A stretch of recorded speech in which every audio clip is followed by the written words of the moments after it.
Mountain Time. We're going to still hold on for a few more moments to let people join on. Thanks for joining us today. We're going to give it 2 more minutes and then we will start. I'm just going to keep rambling on a bit as people are still joining us. But a few announcements before our speaker today is Pranay Asai. Pranay is a PhD candidate at the University of Utah. I'll let him do his own full introduction. But Pranay and I have been working on a number of different things. It's going to be a very interesting forum today. I'm sure you'll all be very interested and enjoy it. But before we do that, there's a few updates and announcements and things I'd like to go over. So I guess first and foremost, Happy New Year to everyone. 2020 is finally over. We'll call that a good thing. And we're going to hope for 2021 to be a lot better of a year. So I have very high hopes that we're going to get back to some semblance of near normalcy, or back to a semblance of normalcy, given the global pandemic. And also, if nothing else, we do have lots of things to celebrate in the world of EGS and Forge. So I'm going to get started here. I'm just going to jump right into the update, take a few moments to give everyone, let you know what's going on since last we spoke, and then I'll turn it over to Pranay. So, the biggest thing I think that's been happening, over the last few months, and I'm sure that's what is on everyone's mind, is how is the status, or how are things going with drilling of the first Forge full-size production or full-size EGS well at the site. So that's well 16A7832. I'm happy to report that the drilling is complete. The well was TD, the total depth at 10,955 feet. That's measured depth along the hole. At the very bottom of that hole, that it was actually cored, and so the total measured depth is 10,987 feet. The true vertical depth on that, for that 10,000 feet or almost 11,000 feet of drilling, the true vertical depth at the toe of the well is approximately 8,500 feet. So it's a big well. And so shown here on the right-hand side, and hopefully you can see my little hand here. So here, this is the outline of the Forge footprint on the ground surface. This is well 5832, our initial characterization well for the Forge site. Here is the path and plan for well 16A. So two other insets here. So here's more just focusing on the build of the well and along the tangent section. So green was the original plan built in Leapfrog Geothermal. Red is the actual that comes from the gyro logs of the well itself. You'll see that we're pretty much right on plan by and large. Here's actually a really blown up view looking down, essentially somewhat from the toe. So we did snake around a little bit. I don't have the exact difference here, but I think it was within 20 feet in any direction at any given time. But we ended up pretty much exactly where we wanted to be. Very, very happy. Great job by the drilling team, all the people that planned it, all the work that went into it. There's a lot of people that go into doing these things, and they did a fantastic job. But I also like to give some kudos to the geologic and characterization team. Based on all the data they collected between all the different data sources, between the 3D seismic, the gravity surveys, historical data that we have, and all the geologic modeling, we predicted we'd hit granite at 4,660 feet at the location of 16A. It was hit at 4,552. Pretty close, within 100 feet, about 100 feet there. Pretty happy with that overall, given the thickness of a pencil line in some of these things. So very, very, very well done. Very happy here. In the well itself, the logging and testing is complete. Those logs are being processed right now. Importantly to a lot of our characterization folks and in general, there are two intervals that were cored in 16A. One is near the very end here, or the very end of the vertical section. There were 60 feet of core collected there. And core was also attempted to be collected at the very toe of the well. Did 2 attempts there to 2 runs, ended up collecting 17 feet of core at the toe of the well. Did finish significantly ahead of schedule and made excellent rates of penetration in drilling this well. So I think all in all, on and off thing was less than 90 days, or about 90 days, maybe 50 days of active drilling to get the 10,000 feet. I don't have the exact specific of the best rates of penetration or this or what those might be, but we are finished well ahead of schedule and just very well done. Congratulations again. How the well looks. So here essentially is kind of a build of the well for an as-built here on the right. Most important part here, you can see, we had a number of telescoping casings. For the engineering purposes, there is, some open hole here at the toe of the well, and the cased section, encased and cemented section here is essentially a 7-inch liner going from approximately 10,738 measured depth and going all the way to the surface. We didn't get any intermediate open hole logging up here, but essentially have good logging, especially things like fracture imager logs, FMIs, UBIs, ultrasonic borehole imagers. That data has been collected and is being processed. And the well is successfully cemented, so moving right along there. Just a quick glance here, a few things. So here's just an example of the UBI log that was collected. And we actually did get a pleasant surprise at the toe of the well at the last core runs. Instead of having massive granite, we actually did get some metamorphic rock here. I'm not going to go into detail. So it's still being exactly processed of when we came into that. But so there is a little bit of variability. And so this exact rock type is exposed nearby in the Mineral Mountains. Lastly, I believe, essentially at the toe of the well, we did some diagnostic fracture interference tests. One point of mention is trying to run packers. We tried doing a number of these different tests here. This is mostly, it was all led by John McLennan. In doing these things, we tried a number of different packer runs, either in some of the uphole sections and also at the toe. Had all kind of trouble with packers, very similar, as we've had some problems before. But we did carry out the planned DFIT test according to the protocol.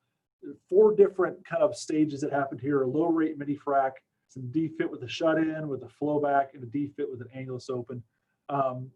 So just here is showing some of the data from those. I'm not going to go into them. That'll be a topic for a future presentation, and that the data are still being analyzed.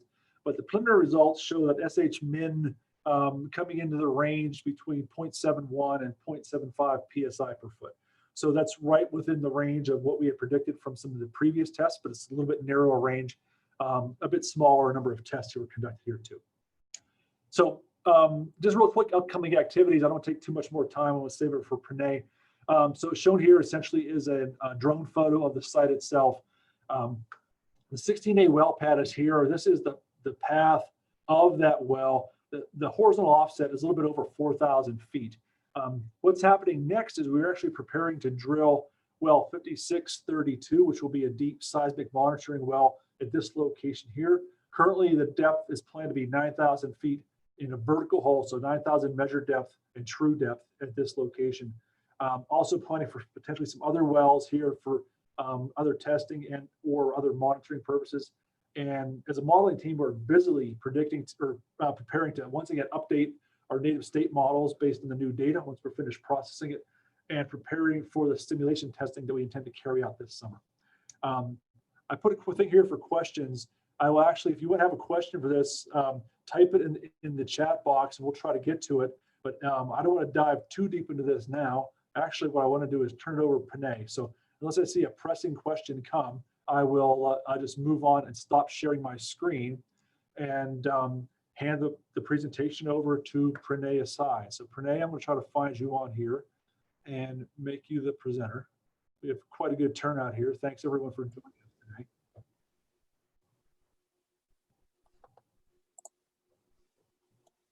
And I'm scrolling through a very large, I should have made him a co-host at the start.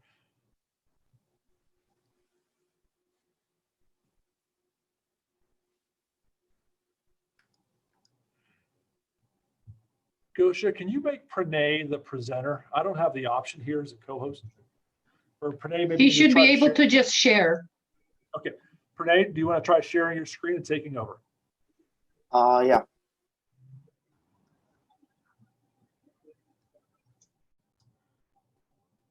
Can you see my screen? I don't see your screen. Oh, I see you. Yes.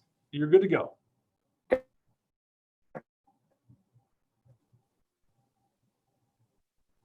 A PhD student at the University of Utah. I've been working with Dr. Podgorney for the last 3 years, and we have been working on different stuff over the past 3 years.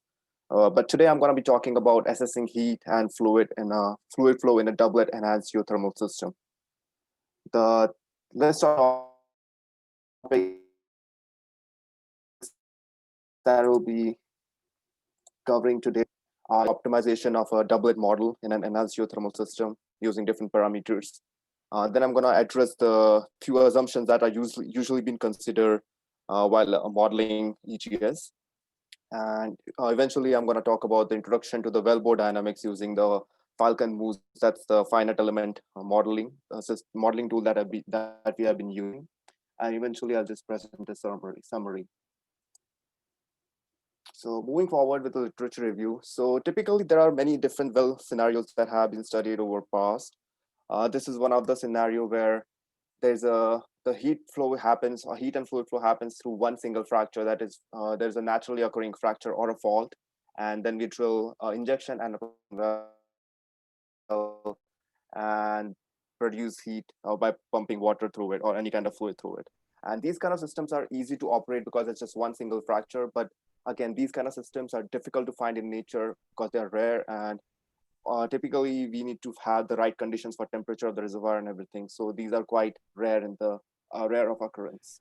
Pranay, Other model that I want to talk about. Let me interrupt you for one moment, Sorry. Pranay. I think we're getting some bandwidth issues in your audio. Can you come on, or if you're using computer audio, can you come off that and call back into the meeting, and we could just pause for a moment while you do that? I think we'll end up with better audio quality. Is that possible? Yeah, I can do that. Just give me a moment. Apologies, everyone.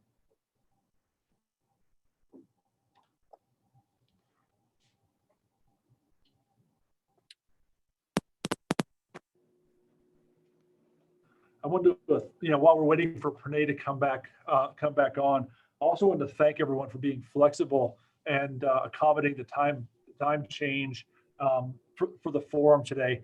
Inadvertently, I don't look at anything else that's going on in the world. I care about rocks and water primarily, and so this is naturally just kind of rolled on to being in conflict with the inauguration of President Biden. And so without trying to step on that, I know most people would have preferred to come to this because EGS is so much more interesting than politics, but we didn't want to have everyone that was going to be like streaming instead of streaming the inauguration to watch ours. So we didn't want to compete with them. So that's why we moved it, just so we wouldn't ruin attendance for the inauguration today. And of course, everyone knows I'm being facetious here and joking. So.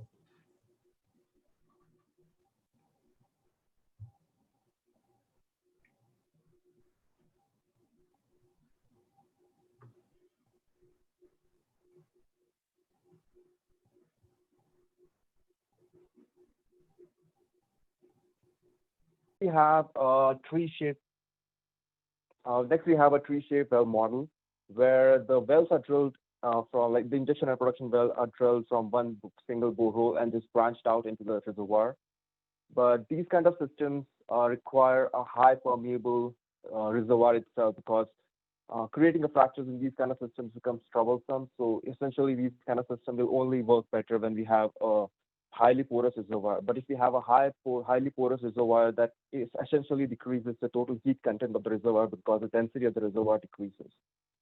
So again, like these kind of models have been studied also in the past, and this is one of the previous studies that I performed in 2018 and 19, where I studied a doublet system model in an EGS reservoir, EGS system, where there were 2 wells, injection and production. And I studied 5 different parameters in that system. So I studied the well spacing, injection temperature, flow rate, fracture spacing, and well inclination.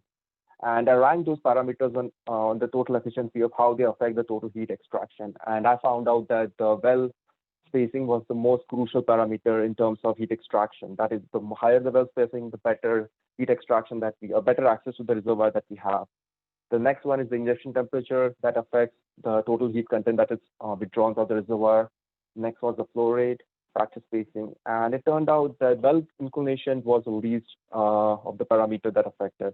So basically, that just tells us that we can incline the wells at an angle to reduce the drilling cost instead of just going completely horizontal. The next study that I performed was to study how the fluid flow distribution happens in the fluid fracture, multi-fractured EGS system. So as here you can see, there are two horizontal wells drilled and injection and production, and there are 10 fracture zones. And when we start injecting fluid, you will see the initial few fractures take the most amount of fluid, whereas the last few fractures just basically contribute almost nothing to the fluid flow production. So basically that means that we are just drawing heat only from one part of the reservoir instead of using the entire reservoir. And this poses a problem. That's why this was one of the important studies that I performed back in those days. But today, I mean, I've been improvising on this study where I've started including different parameters, like I'm studying different well configuration and including perforations to hopefully to improve this fluid distribution in the EGS system. So let's talk about the optimization of a doublet EGS. So basically, I like to categorize the optimization parameters for EGS in three different categories, namely the reservoir parameters, which involves selection of the site of the EGS. The next is the completion parameter, where we design the EGS, like how many number of wells we need, and basically how the wells should be. And those can be further categorized into two subcategories, which is heat transfer-based optimization and hydrodynamics-based optimization. And the lastly is the operational parameter, where we talk about the heat extraction from the EGS. So first, let's take a look at the reservoir parameters for an optimization of an EGS. That is, we talk about the site selection. That includes the target depth of the reservoir, the temperature gradient, the size of the reservoir, heat and density, and the thermal conductivity of the reservoir. And these all factors essentially helps us determine the total heat content that is available in the reservoir. And again, these parameters, because they depend on the site and the location, these are the least flexible parameters. Like once you fix the site, you can't essentially change any of these parameters. The next is the completion parameters, where we talk about the design of the EGS itself. That includes what kind of wells we want to use, the number of wells, length of the wells, orientation, position, well spacing, and number of fractures. And these parameters are quite flexible up to a point where once we install all these parameters, install all these equipment inside the reservoir, that at that point it becomes inflexible, or it will be a lot of work to redo all those stuff. So it's basically essential to optimize it before we start drilling and doing stuff. And that these parameters will totally help us estimate the total heat extraction that is available. So the total heat content that is available from the total heat available in the reservoir. The next is the operational parameters, and these are the most flexible parameters because these can be changed at will even after the EGS system is placed. And these include the type of fluid that we flow, the flow rates, or what kind of different flow rates or flow scheme that we use, and the injection temperature. So let's talk about the challenges in the EGS. So the major challenge that we want to address is that we want to produce hot water from the reservoir or hot fluid from the reservoir at a constant temperature, at least above a certain temperature, so that we can constantly produce electricity over the long period of time. So we want to maintain a targeted temperature, usually above 150 degrees Celsius. And next is we want to prevent short circuiting or thermal breakdown. That is, we don't want any fractures to contribute more and any fractures to contribute less, nor we want fluid to be just passing through a couple of fractures and just coming back to the reservoir without getting heated completely. And we also want to ignore or at least avoid two fractures competing for heat way too much. That is, we don't want fractures to be placed too close to each other. So we need to address that there should be sufficient spacing between each fractures. And at the last, we want to talk about fractures contributing equally towards the heat extraction. So let's talk about the optimization of an EGS based on heat transfer. So the way that heat transfer occurs in an EGS in a fracture happens in two ways. So when the fluid is passing through the fracture, it actually absorbs the heat from the surrounding reservoir, and that heat transfer happens through convection. So that's going to depend on the fluid flow rate and the type of fluid and the injection temperature of the fluid. And the second means of heat transfer that happens in the EGS reservoir is going to be from the reservoir itself, from the reservoir to the fracture. And that's going to happen through conduction. And the parameters like the thermal conductivity, heat capacity, and the density of the reservoir itself will come into play in this system. So in a typical doublet system, we have the wells are drilled in an XZ plane. And so basically a production well is placed above the injection well. That is usually the spacing is around 100 to 200 meters. And then the multiple fractures are connected to provide a pathway for the fluid to go from injection to the production well. And as I said, the production well is placed above, and that is done to exploit the density drive. It is theorized that when the fluid starts heating up, it wants to rise up. So that's why we want to exploit that, and we want to produce using the density drive inside the EGS system. But I actually wanted to suggest a modified design for the EGS, that is having a production well at the bottom instead of the top. And that actually, when we ran some simulations, it turned out that having a production well at the bottom provides 10% more energy, assuming rest of the parameters are constant. And the reason behind this happens on the heat extraction level. So if we talk about two scenarios, a conventional and a modified doublet. So assuming there's a 200-meter well spacing between the two, and the gradient is 65 degrees per kilometer. So essentially, there would be a difference of almost 13 degrees between bottom injection and the production well. So when in the conventional system, the fluid flow direction happens from bottom to top. Also, the heat is moving from bottom to top. So that essentially gives us a co-current heat transfer. But whereas if you modify the design, the injection well is going to be at the top. So the fluid is going to flow in the counter direction than the heat flow. And that gives us the counter heat transfer. And that essentially increases the efficiency of the heat extraction. If we look at the log mean temperature difference calculation, so on the left side, you can see the figure. The red line represents the reservoir going from 200 to 187, basically the temperature in the fracture.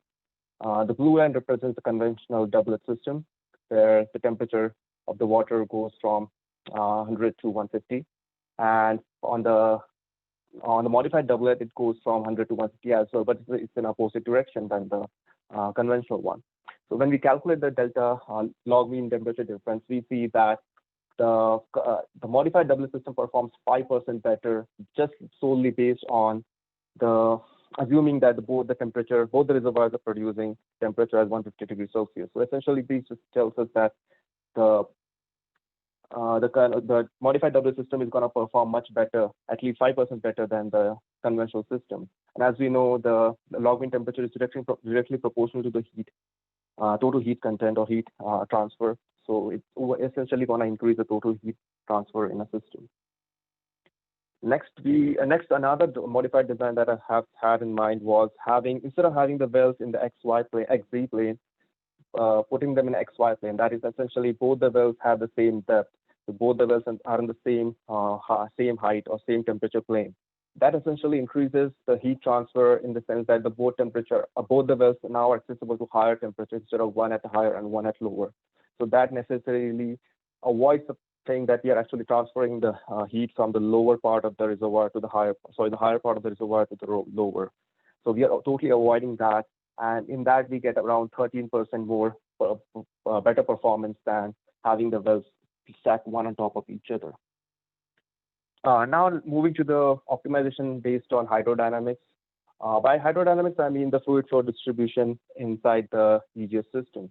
So in an EGS system, the fluid is always going to be flowing. The fluid flow distribution in an EGS system is going to be depending on different parameters, depending on the fracture, number of fractures, the size of the diameter of the well, perforation size, and the flow rates. So there are a few things that we can actually look at. The first thing is in any closed loop system is having the multiple pathways. The fluid always wants to choose the path of least resistance. And utilizing that thing, we can actually develop a model to analyze how fluid flow happens inside the closed loop. And if EGS is, again, not designed properly, all the fractures would not contribute equally and would lead to thermal breakdown or early thermal breakdown or short circuiting. So basically, we came up with an analytical fluid distribution model where we treat the closed loop model as of the reservoir as a circuit, like a current circuit based on a Kirchhoff's current and voltage law. So in this case, the fluid flow is analogous to the current flow in a in a closed circuit. The pressure is congruent to the voltage at each point, and the flow rate is congruent to the current flow, and the friction is congruent to the resistance. So in this way, in this case, you can see the wells are parallel. So assume this is the injection well and this is the parallel well. So the fluid enters from here, and each point there's going to be a pressure drop across the different resistance. That's going to be the resistance in the pipe. This is the resistance in the perforation, and this is the resistance in the fracture. So if we know the pressure drop across 2 points, we can actually any 2 points, we can calculate the total flow rate between that branch if we know the resistance as well. And on the right side, we can see the counter parallel well, where one well is going in one direction, the other well comes from the other direction. And I'll be talking about both the scenario in next slide. So before we go there, I want to just talk about some assumptions that I have in my fluid distribution model. The first assumption is that the fluid always flow from high pressure zone to the low pressure zone. I'm not including gravity because in my case, both the wells are in the same plane, the same same Z plane. So that's why it's in the same XY plane. I'm using constant density and viscosity for calculations. It's an isothermal system. I'm not going to be talking about heat transfer in this analytical model. It's purely based on fluid flow and hydrodynamics. The frictional drop at each point is calculated depending on the flow rate at that branch and where it is causing a pressure drop, depending on if it's a fracture, if it's a perforation, if it's a pipe. And again, the flow scheme is kept in mind. That is, we will calculate the Reynolds number in order to see if the flow is laminar or turbulent. And also the pressure drop in the fractures is going to be calculated using Darcy's law. So instead of defining one fracture, we'll be actually defining perforation zones. And we are assuming that there are no future fluid losses or it's negligible or zero. So this is how the program works. So initially, I assume all the fractures are taking equal amount of flow rate. That is, I divide the total flow rate by the number of fractures. Then I know all the flow rates at all the points, so I can calculate the pressure drop in the injection well using the Hallen's and Colebrook-White equations. And again, the Reynolds number will help us determine if the flow is laminar or turbulent depending on the flow rate, and then calculate the friction factor so that we can calculate accurate pressure drops. So once you have the pressure drop in all the point in the injection well, then I calculate the pressure drop at the last fracture. So I know the pressure at the last, at the last fracture, I know the pressure at the injection point. I know the resistance inside. I know the length of the fracture. I know the flow rate in the fracture because it's going to be the initial flow rate, that's the Q by N. So I can calculate the total pressure drop across that fracture. So that gives me the pressure drop at the production well. And once I have that, I calculate the production pressure across all the production points on the fractures using, again, the Hallen's and Colebrook-White equations. Once I have that, then I'll have all the pressure drop across all the fractures. And using that, I can calculate flow rates in each fracture to get a distribution. So once that distribution achieved, I normalize it with the total flow rate. And then the loop, let's check if the new flow rates are almost equal to the previous flow rate. If they are, then we take it as a flow distribution. If not, the loop continues and it goes on until we achieve convergence. So I have some examples running with this model. So before I show you those, I'm going to talk about the parameters that I've used. So the fracture permeability I've used is around 1 Darcy. The well length is 1,000 meters. The well spacing is 100 meters. The well diameter is 7 inches. The number of fractures, the fracture zones, there are 10 fracture zones. The roughness of the pipe is 0.015 millimeters. Each zone has 6 perforations. The diameter of each perforation is 3/8 of an inch. The discharge coefficient for the perforation is 0.75, and the flow rate is 50 kilograms per second, or around 800 gallons per minute. And I'll be talking about 3 different well configurations, but essentially I'll be mostly focusing on the parallel well in this presentation. So in the parallel well, as you can see, the Pmax is where the injection well has the Pmax, that's the maximum pressure in any given EGS system. And the Pmin is going to be at the production well. So you can see why the first fracture would tend to take the maximum amount of fluid, because this fracture has the maximum pressure drop, whereas these fractures are going to have the least pressure drop. as compared to this. And depending on the pressure drop, the more amount of fluid is going to flow through these branches. But if you look at the anti-parallel well, you can see their wells are going in opposite direction. So the Pmax is on the left side, but the Pmin is on the right side. So that essentially should give us a better flow distribution.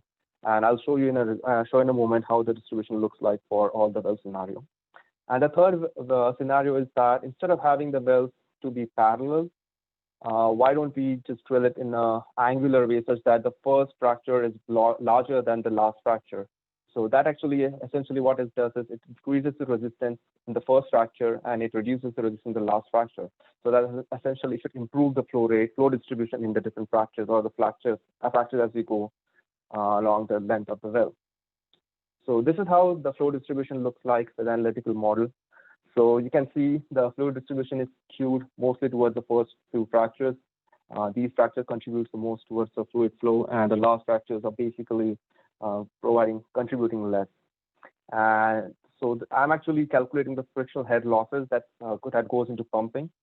So in this case, it's around 136 meters, and the number in the bracket represents the percentage amount of energy that goes into pumping out of the total energy available or extracted from the system. And this number is calculated using some assumptions. So it's just here for just a comparative basis to understand how different well scenario performs. And it's not an absolute number. So this is just for comparison basis. So let's look at the next well case scenario, that is anti-parallel well. And you can see the fluid distribution is indeed improved because the Pmax is over here and the Pmin is over here.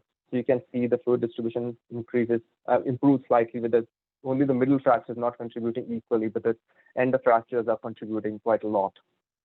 And in this case, again, the frictional net loss, the pumping energy is almost around 7.86, so it's slightly higher, but not that.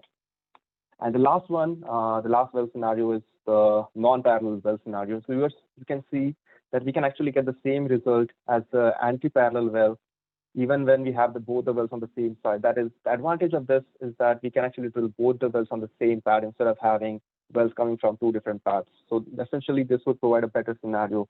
But again, if we have this kind of scenario, because we are increasing the resistance over here, like basically increasing the width of the fracture, we are essentially increasing the pumping cost slightly. So instead of having 7% pumping cost, over here we're going to have around 9% pumping cost, or the 9% of the energy spent in the pumping.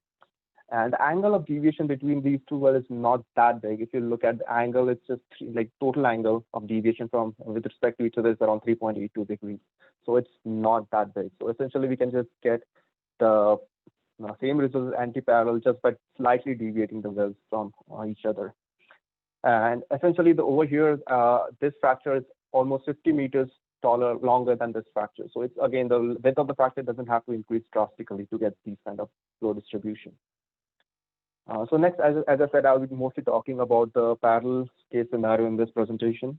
So this is the result of effect of different flow rates. So the blue line represents flow rate of 75 kg, the orange is 50 kg, and the green is 25. So you can see if the flow rate is low, we get a better distribution. But as we start increasing the flow rate, the distribution starts skewing towards the heel of the wells. And that actually happens because when we are increasing the flow rate, we are essentially increasing the pressure losses inside, the frictional losses inside the entire system. So the frictional losses are going to increase inside the pipe as well as inside the fracture. So as you can see, even the pumping costs go up as we increase the flow rate, with lower flow rate having the lowest pumping cost. So the next is the effect of well spacing.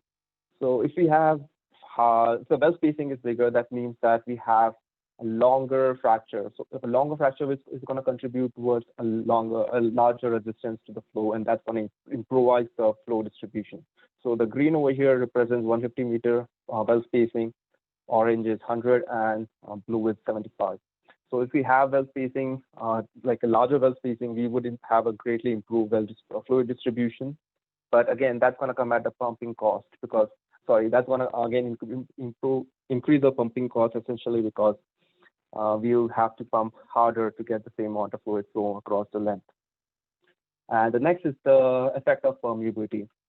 So again, there are three scenarios. The blue one is the 0.1 Darcy permeability of the fracture. Orange is 1 Darcy and green is 10 Darcy. So if we have higher permeability fractures, a high permeability fracture, then the fluid distribution skews up greatly. Like you can see, the first fracture is almost taking 21-22% of the fluid. So basically, essentially, only the first two fractures are doing all the work, the rest fractures are just dying down. But if you have low permeability, that's gonna improve of, like you can see the blue line everyone has almost 10% fluid distribution. But that comes at a huge pumping cost. That's almost more than what we are like more than half of what we are recovering. And again, so we have to keep in mind we can't we can't have a system with a very low permeable system, because that is just going to increase the pumping cost. And the next is so basically the idea over here is that we want to increase the resistance in this branch. So instead of having fracture do all the work, we can actually create a limited entry scenario by installing perforations or using perforation sizes as a method to control the size or the limited amount of flow rate that's going into the fracture. So the blue line represents when we do not use any kind of perforations, and the orange line represents using a perforation. So you can see when we use a perforation, just by adding some equal size of perforation along all the perforation zones, all the fracture zones, we can slightly improve the fluid flow distribution. But instead of having a constant size perforation in all the fracture zones, what if we do an adaptive zone? That is, we know that the first fracture is going to take the most amount of fluid, so why not have a smaller perforation size for that? And as we go to the last fractures, we keep on increasing the perforation size, and that essentially improves our fluid flow distribution drastically. Like you can see, it's almost close to 10% for all the fractures, instead of having a skewed up distribution. And that just comes at a slightly increased pumping cost. We don't have to increase the pumping cost significantly to get that result. Next one, I'm going to talk about what if we have a non-heterogeneous fracture system. So earlier, whatever results are shown, it was an assumption that all the fractures have the similar permeability. That is, all the fractures are almost identical to each other. But that's not the case in nature. That in nature, it's impossible to create a system which has almost equal permeability in all the fractures. So over here, I just created a random permeability distribution where I varied the permeability of the each fracture by almost 3 orders of magnitude, so that we can see how the fluid distribution changes in these kind of systems. So again, when you look at the fluid flow distribution, you can see the blue line is when we don't have any kind of perforation installed. The orange line shows when we have equal size perforation, and the green size shows an adaptive perforation. So when we don't have any perforation installed, essentially, again, the first two fractures want to take the most amount of fluid, where other few fractures, like especially 8 and 9, they're not contributing anything. But when we install some perforation, that is the equal size perforation, it slightly improves, but again, not so great. But again, with having an adaptive perforation, that gives us the best scenario where it tries to enhance the flow rate for even the fractures which has the least permeability. So that actually just essentially increases our production, at least it increases the total heat content that's going to be extracted from the reservoir. So it is better to have a system with an adaptive perforation rather than just randomly putting as equal size perforation at all the zones. Next, I'm going to be talking about some results that I got from coupling using the wellbore dynamics with Falcon. So basically, now we have this new tool that is called as MultiApp Dhm Coupling that allows us to simulate a wellbore inside the reservoir. That is, instead of just having, assuming that all the perforations is going to take the same amount of flow rate, we can actually now calculate how each perforation zone can take, what kind of flow rate distribution is at each perforation zone is going to happen. So the capabilities, the THM allows us to have a wellbore simulation that has 3D heat structures built in it. So we can actually simulate a wellbore, a casing, cement, and the reservoir, and then we can use we can actually add thermal properties to it. We can add perforations so that we can actually calculate how much of a pressure is being pressure is at each location, so that it can calculate the flow distribution. Also, it allows the heat transfer from the wellbore to the reservoir and from reservoir to the wellbore, so that the fluid gets heated or cooled down depending on where the fluid is flowing. And as I said, it allows us to predict accurate fluid distribution because it constantly communicates with the reservoir with in regard to pressure at each point, so that it can recalculate the pressure, the flow rate over time with number of iterations. And it has a full capability to be run with coupled thermohydraulic, mechanical, and chemical coupling models. So I ran few test simulations with this. So again, the parameters that I used for these simulations were the fracture model, the permeability model that we used it was a heterogeneous model. It was a small scale model of 500 meter length. The well spacing around 150. The well diameter is 7 inches, and we have 3 fracture zones. Pipe roughness is 0.015 millimeters, 6 perforations, 3/8 of an inch. Perforation diameter, discharge coefficient 0.75, and flow rate of 15 kilograms per second. This is how the heterogeneous model looks like. These models were provided by Alita from Golder. And you can see that on the left side, there is a heterogeneous permeability model for different fractures. So there are 3 fracture zones, and with the last fracture zone having the maximum permeability, with the other 2 almost identical permeability, and the porosity as well, with the last fracture having the maximum porosity, and the first 2 almost similar to each other. And this is how the heat evolution looks like in this kind of system. So on the right, you can see the heat evolution happening in real time. And this was simulated over the course of 5 years. So you can see how the heat transfer is happening, with the last fracture taking, again, because of the big size, you are able to access more area in that. And basically, there are 2 wells, so the injection and the production well. So injection well was simulated using the MultiApp, but the production well, we just used a Pearson borehole model, because right now we don't have the capabilities to simulate the production well using MultiApp, but I think that's in works right now, so eventually we would be able to do that in the future simulation. So these are the results. So on the left side, you see the temperature profile. That is, see the temperature decline curve that we get. So it starts around 190 and it eventually goes up to 130, 135.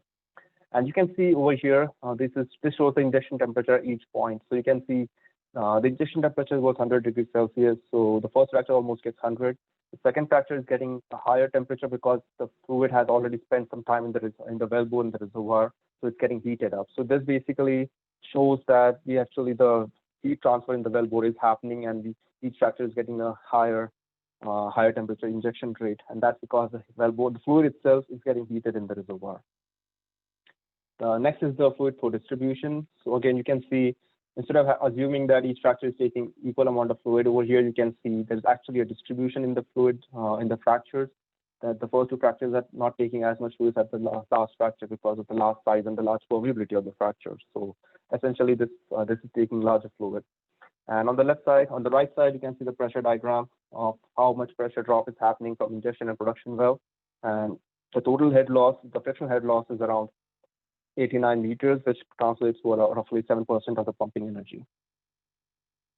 I just did a perforation sensitivity study on the THM model, and I found out that, again, as predicted, if we use a smaller perforation, that is orange line, you can see the fluid distribution greatly increases instead of having a 1-inch perforation where the fluid is queued up. Like basically, depending on the permeability, the fluid distribution would happen. And also on the right side, you can see when we have equal size perforation, like the perforation is controlling, like giving a limited entry scenario, the heat extraction greatly increases. So the first 2, like the bottom 2 lines are from the 1 inch and 3/8 inch of a diameter, perforation diameter, but with 1 inch, you can see it's a significant increase, like about 10 degrees Celsius increase in the production temperature. And that's what we want. We want all the fractures to contribute equally, not just a few fractures contributing and the other fractures is dying out. And lastly, I just had some comparison between the MultiApp and analytical model. And you can see using the analytical model, again, it shows us the fluid distribution that should happen, like what kind of fluid distribution that we can expect from the given model. So basically, this tells us that it's an easy tool to just perform some quick analysis to understand what kind of distribution we can expect in a given scenario, instead of running a full-scale simulation, which might take up to a day or 2 to finish that. So this analytical tool just provides a quick estimate of how things could happen. So to summarize everything, again, EGS it's better to optimize an EGS on different scale instead of trying to optimize it as whole at once. So having it categorized into different natural completion operating parameters, it allows us to optimize it at each individual step to make it even better and more efficient.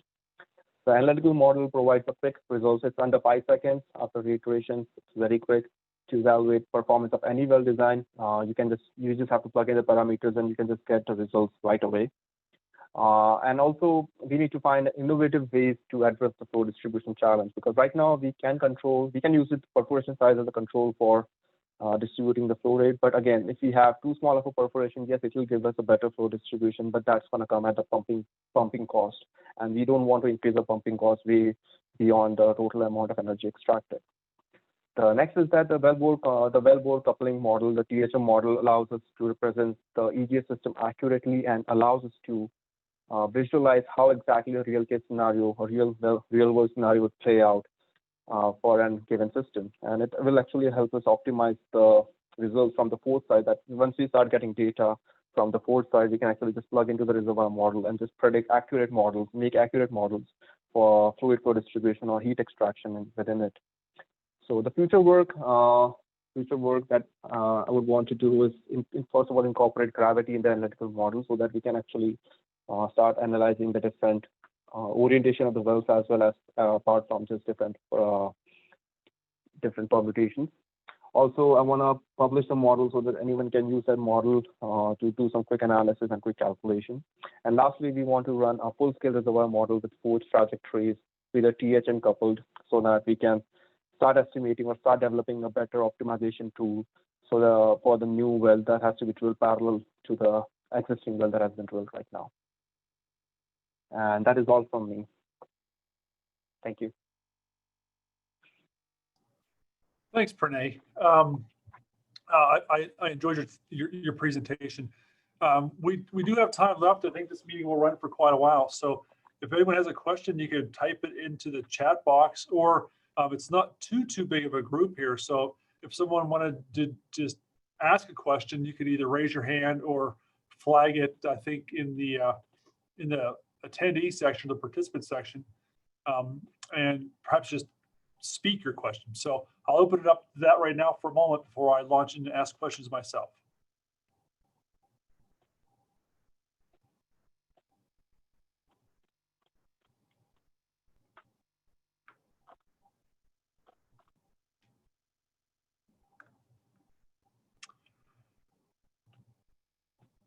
So with no questions being asked, I'll ask one. And Pranay,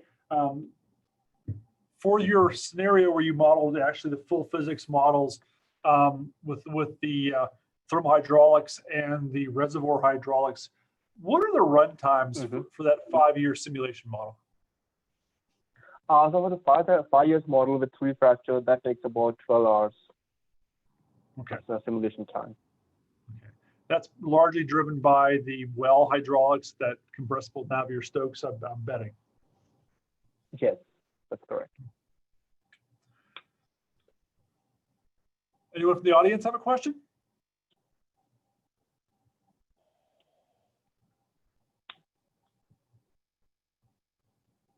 Well, if there are no questions, I'll go for another few seconds here. And if that's not the case, we'll actually be announcing the topic of our next seminar or next forum here shortly.